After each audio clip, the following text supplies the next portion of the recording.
Welcome to Black History is American History, a CBS2 special honoring and celebrating the contributions of black people to American history. I'm Maurice Dubois, and what better place to do so than right here, the Schomburg Center for Research in Black Culture in the heart of Harlem at 135th Street and Malcolm X Boulevard. The center was created by Arturo Schomburg in 1926 with the goal of collecting, preserving, and sharing the history of the African diaspora. Today, the space houses 11 million items documenting the histories and cultures of people of African descent. In this center that elevates black history year-round, we're going to spend the next half hour exploring the stories of people and places that impacted the past and strengthened the future for all of us. We begin on Ellis Island, a place most people don't associate with black history. But it's there that thousands of black people from the Caribbean began their journey to the United States, like a man whose descendants now live in Queens. How amazing are these documents? This is when your grandfather got a ticket to come here. And it says he got here on April 26, 1898. When you discovered this, what was that like? It just touched our heart. You know, because we were searching for a long time to find out. We always knew the stories. 3 generations of descendants of Robert Payne Nero, granddaughter Donna Elam, her daughter Jamie Hazel, and great-great-granddaughter Jazzy Rhodes, all now living in Queens. They say little was known about who he was or how he got here, so they made it their mission to find out. And it was really a trip to Ellis Island. We went on a whim and thought, hey, let's put Pop's name into the system, and we found him. And we didn't know he came into Ellis Island. We had no idea. That emboldened this trio to dig deeper. They knew he had come here from Antigua, and that was their next stop. I guess I wanted to know more about my history. Let's go back home, let's go see. And we just thought we could look up his information, like how we did at Ellis Island, everything's digital, and we were given books. They were these humongous ledgers, but they were dusty, and you had to go through the mold, you know, from the storms and stuff like that. For unknown reasons, Robert Payne Nero traveled first to England before coming to the U.S. He was 24, settled in Brooklyn, married, and had 16 children, 10 of whom survived to adulthood. The extended family went on to varied and impressive careers. 5 have doctorates, including Elam and Hazel. Another had a successful photo studio in Harlem. Son served in the military, and there was even a street in Crown Heights named for a descendant, recognizing his contribution to the community, to name just a few. Wow. This is literally, if these walls could talk, that kind of moment. They would have millions of stories to tell. Over 12 million immigrants processed here on Ellis Island. Based on the most recent census data, nearly 750,000 New Yorkers reported Caribbean ancestry. What was it like when they arrived? How were they treated? Was it the same? Was it different? When you're talking about during Ellis Island's heyday, you know, 5,000 people a day being processed here, and you talk about the 6-second physical that they would have to all uniformly endure, there wasn't a lot of time to treat people differently based on where they were coming from. Dr. Taisha Maddox is an assistant professor of African and African American studies who says about 355,000 Caribbean immigrants came through Ellis Island and other eastern ports. And when they did get here, she adds, there were serious issues. They come here into a system of structural racism that they're not used to, being relegated to the lowest job opportunities, not being able to work in their professional careers, especially in this early period of Caribbean immigration before 1924. A lot of the people coming were middle class, highly educated, and usually had some kind of professional trade or training. Yet they came here anyway. They came here looking for better job opportunities for themselves. That was the case with Robert Payne Nero, who had been a chef in Antigua. He was coming with this hope and dream and everything, and probably felt that when he landed. But then I said, what did he realize when he did get here? Because he ended up being a porter because black men, for employment. But this family knows that Nero's journey and sacrifice gave them the life they know today. And they say their connection to their ancestral home of Antigua is powerful and fulfilling. You know, you feel like, wow, I know, where some of my ancestors are from. There's something about walking into a place and everyone looks like you, and everyone's welcoming you. It's just completely different. It's like I have another home. If you had a chance to ask him some questions, Yes. what would they be? Was your heart filled when you came here? Was it what you imagined it to be? Now to a little-known piece of black history in our area, a planned black community in the heart of the Hamptons, a beachfront haven, which in the 1940s began attracting middle-class families. And as CBS2's Carolyn Gussoff shows us, there's a big effort underway right now to protect its unique character.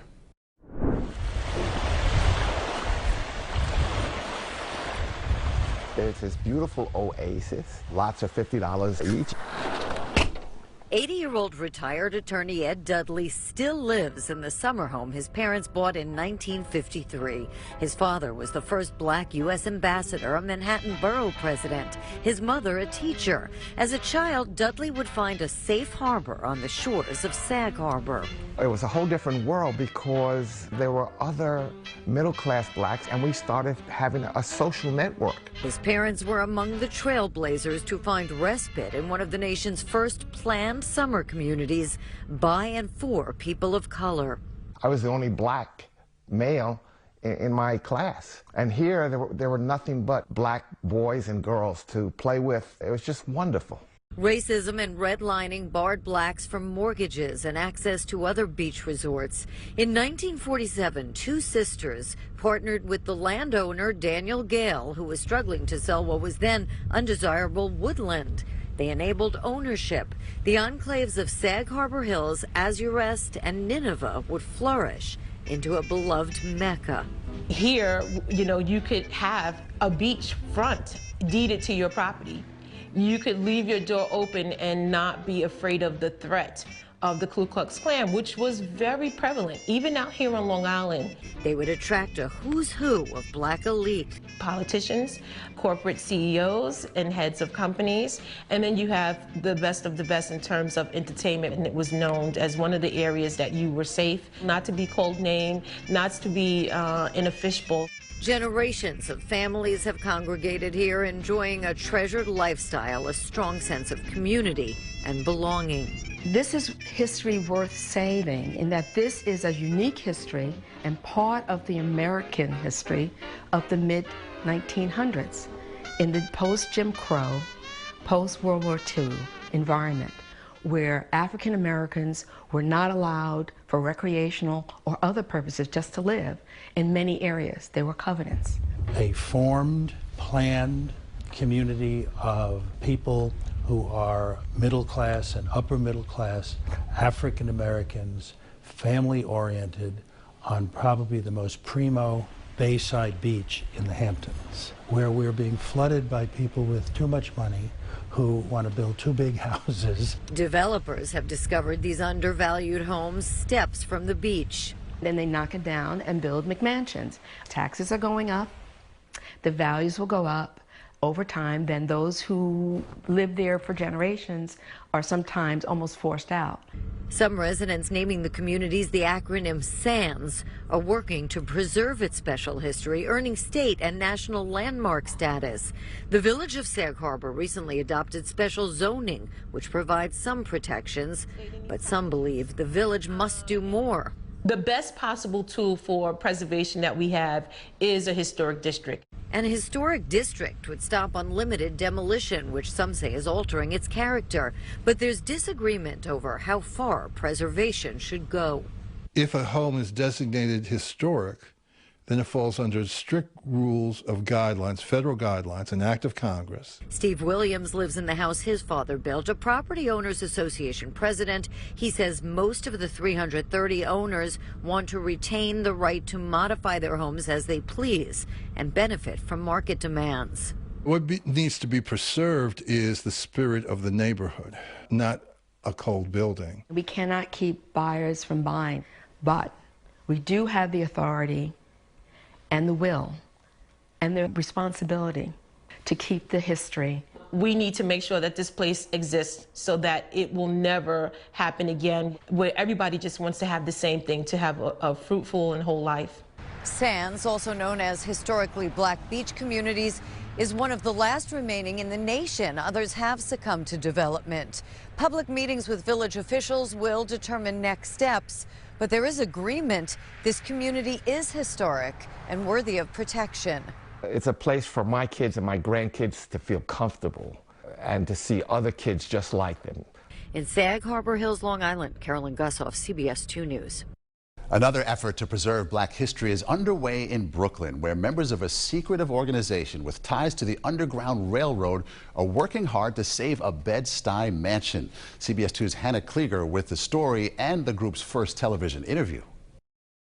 This magnificent mansion has seen better days. Standing here since 1863, the villa's peeling paint and boarded up windows pique the curiosity. A sign hangs outside the front entrance, the Eastern District of the United Order of Tents of Brooklyn. This building belongs to the Secret Benevolent Society, founded by formerly enslaved African American women in 1867. It was started out of the need to help the slaves escape the South, care for the sick and feed the hungry, take care of orphaned kids, bury the dead. The organization bought this mansion in 1945 and for 78 years has been committed to bettering the communities they serve. They would house, black single mothers to be caretakers for themselves and each other, an instrumental and foundational part of the house being here. And sometimes people hear secret society and don't realize that the secret was for survival, but that there was nothing secret about the work that they were doing. As time went on, membership declined and the organization ran into financial hardships. Their lawyer, Jacques David of the Legal Aid Society, helped them file for nonprofit status with the IRS to recover financially. Right now, they face more than $400,000 in property taxes and are in the middle of an active dispute with the Department of Finance to get a property tax exemption for their charitable work. That burden prevents the Tents from doing the important work of preserving their building. This building represents intergenerational black wealth. The sisters estimate it will likely cost millions to restore. Already, the community helped raise more than $200,000 to help offset some of the costs, which makes these leaders optimistic. I love this place. I love the women that are still walking through these halls and helping us continue their journey. The history of adversity and survival etched into these walls guides them today. In Bed-Stuy, Brooklyn, Hannah Klieger, CBS 2 News. From historic places to powerful people, up next, we're shining a light on one of the nation's first black flight attendants. We'll be right back.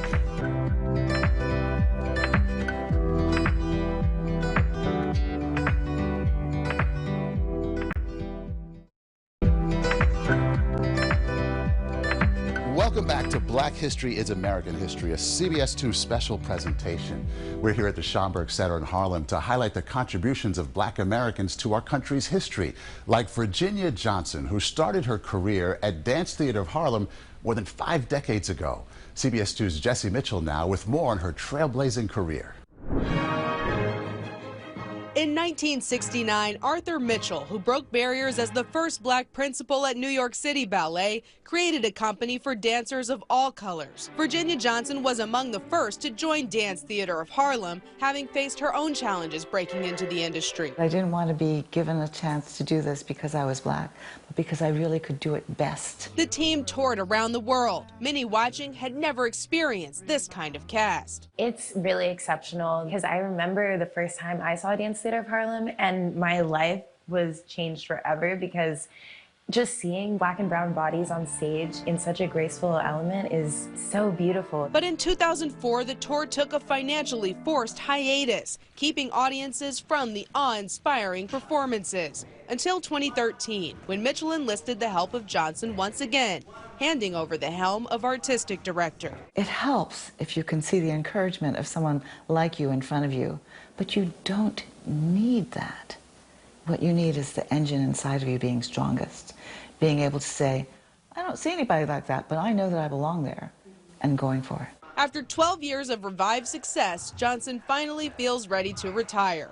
Her successor, Robert Garland, plans to connect to today's dancers through his choreography expertise, creating well-rounded artists capable of leading the field in every aspect of the industry. To have leaders at the front of the room that had these super successful careers and know that it was possible in a time when it was really not, the odds were really stacked against them, is amazing. It's serving because it's giving other people the idea of what's possible. What's next for Virginia Johnson? Aside from a good long sleep, I'm looking forward to going back to being a creative artist myself. For now, she'll take a final bow. In Harlem, Jessie Mitchell, CBS 2 News. Now to another pioneering woman who took the fight for racial equality to new heights as one of the first black flight attendants. CBS 2's Elijah Westbrook has her story. I get emotional with this because a lot of our black children need to know that they can do it. You can go to school, you can finish, you can accomplish, and you can attain your goals. Patricia Nozuet Banks Edmonston is recognized by the Smithsonian and the Black Aviation Hall of Fame as one of the first African-American flight stewardess in the country. I saw an article in a fashion magazine about an airline school, and I knew back in those days African-American people didn't really have the opportunity to travel that much. So when I saw the article, I said this would be a great opportunity. She applied and got accepted to the then Grace Downs Air Career School in 1956. But when she got there, one of the funniest things that took place was the makeup class. And they put white makeup on my face. Can you imagine me traveling home on the train, trying to get home with this white face? Little did Edmonston know at the time that was one of many peculiar and life-changing experiences she would face.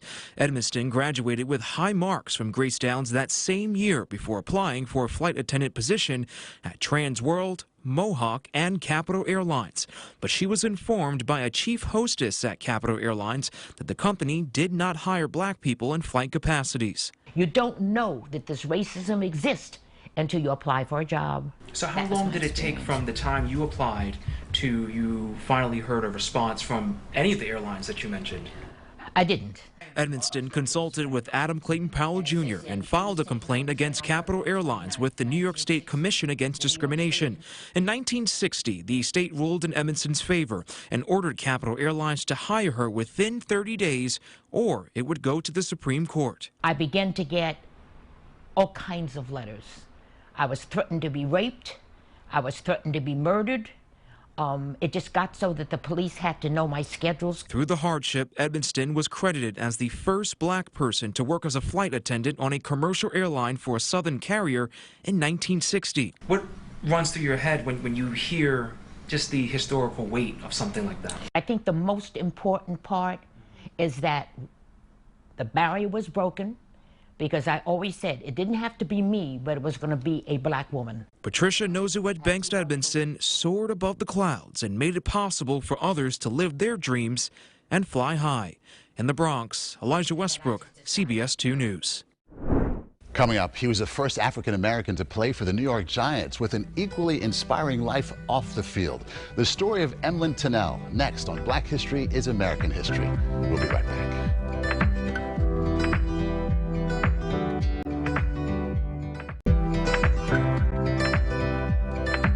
Emlyn Tennell was a hero on the football field for the New York Giants, but lesser known is his heroism on the battlefield. CBS 2's Otis Livingston with his incredible story. I don't think people really knew his full story. If anybody deserves to have a movie made about his life, it was Emlyn Tennell. It's a story that is begging to be told. The incredible life of New York Giant all-time great Emlyn Lewis Tennell. In 1948, 1 year after Jackie Robinson debuted for the Brooklyn Dodgers, Tennell became the first African-American to play for the New York Football Giants. Tennell was a game-changing force on the Giants' defense, even earning the nickname Offense on Defense. Tennell still stands second on the all-time interceptions list with 79. He retired as the NFL's leader in multiple categories. His accomplishments earned him the honor of being the first black player inducted into the Pro Football Hall of Fame. He was also the first black coach in Giants history. But it all may not have been possible if not for a chance encounter with a friendly truck driver. So he decides to hitchhike from his home just outside of Philadelphia to Manhattan. He gets picked up along the way by a truck driver who drives him into Manhattan. He makes his way over to our offices. He asks for a tryout. Emlyn tells them that he had just hitchhiked from outside of Philadelphia, had no money to get back home. So they discussed it and decided anybody that would go through that kind of trouble deserves a tryout. And the rest, as they say, is history. Yes, history on the football field was made, but it was Tennell's personal history, which came to light decades later, that took this already incredible story to hero status. Somebody goes overboard in frigid waters on his ship. He jumps in and helps save the person's life. When his ship was torpedoed, a gentleman named Fred Shavers was literally burning. He ran into the flames, picked him up, put out the flames, and saved his life. Tennell served our country in World War II as a member of the Coast Guard. In 2011, he was posthumously awarded the Silver Life-Saving Medal. And in 2017, a Coast Guard cutter was commissioned as the USCGC Emlen Tennell. The activity of the cutter, I think, helps to continue his legacy. I mean, it's the only one named after a football player. Tennell passed away at the age of 51, dying of a heart attack while still a coach for the Giants. 43 years after his death, a statue of Tennell was proudly unveiled at the Sports Legends of Delaware County Museum in his hometown of Radnor Township. Residents are still in awe of his story. I don't think he looked at color at all, you know. I think with saving those two fellows on the ship, he needed to save the person. It didn't matter what color they were or what color he was. Back in East Rutherford, Tennell is honored every morning. When co-owner John Merrow walks into his office, Tennell's smiling face is there to greet him. In the nearly 100 years of the history of this organization, I can't think of another player, coach, or executive who was more beloved than Emlen Tennell. Thanks so much for joining us as we recognize Black history is American history. And special thanks to our friends here at the Schomburg Center. To see more stories of Black history from across the tri-state area, visit CBS2New York.com. I'm Maurice Dubois.